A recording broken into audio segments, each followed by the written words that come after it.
L'un des actes qui violent la Constitution posée par M. Alpha Condé et par son gouvernement. On ne peut pas empêcher la marche pacifique. Cela est garanti par l'article 10 de la Constitution guinéenne, qui est au-dessus de tout le monde. Même l'État est au-dessous de la loi. M. Alpha Condé est au-dessous de la loi. Et donc, d'ailleurs, on dit que ce n'est même pas une autorisation qu'on demande pour faire une marche pacifique. On écrit une lettre d'information à l'autorité communale. Ça aussi, c'est pour savoir est-ce qu'au même jour, il n'y a pas une manifestation qui était prévue au même endroit. Et que l'autorité sécurise la marche.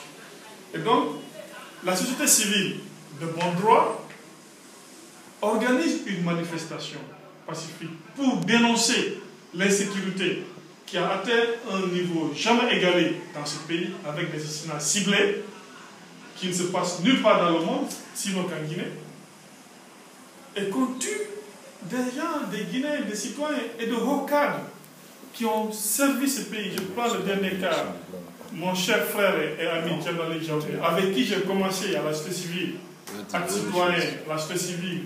Nous étions ensemble au gouvernement. Et nous étions ensemble à tout moment d'ailleurs. Qu'on l'assassine comme ça. C'est extraordinaire. Et donc, je dénonce non seulement cette criminalité organisée qui se passe sous l'œil permissif de l'État, mais aussi je dénonce le fait qu'on empêche l'expression, qu'on empêche à des citoyens de marcher dans l'exercice de leur droit. Justement, ces citoyens marchaient pour réclamer justice. Pour vous, pourquoi il n'y a pas d'enquête, il n'y a pas de justice autour de ces assassinats? Puisqu'il y en a eu d'autres avant. C'est deux choses, l'une ou l'autre. Soit l'État, le gouvernement plus précisément, est incapable à assurer la sécurité des citoyens et de mener des enquêtes pour dénicher les criminels, les bandits. Et ça peut s'expliquer aussi par le fait que le gouvernement refuse de donner suffisamment de moyens à la police, à la gendarmerie, pour l'équiper, pour les former.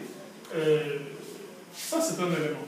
Mais deuxième élément, on peut estimer que c'est l'État qui est derrière ces crimes. Si on tue des gens, il n'y a pas d'enquête, personne n'est arrêté, ça montre que c'est l'État qui est derrière et cela garantit l'impunité et l'impunité est le mot et le lit, j'allais dire, de tous les mots que nous connaissons. L'impunité aujourd'hui encourage justement ces crimes et d'ailleurs certains qui commettent les crimes semblent d'ailleurs être félicités par l'État. Rappelez-vous tous les crimes que nous avons enregistrés dans ce pays par la violence de l'État. Nous avons une soixantaine de militants de l'opposition qui ont été tués par les éléments des forces de l'ordre. Mais personne n'a été arrêté, personne n'a été jugé. Ça montre que c'est l'État qui est derrière ça et l'État garantit l'impunité aux criminels.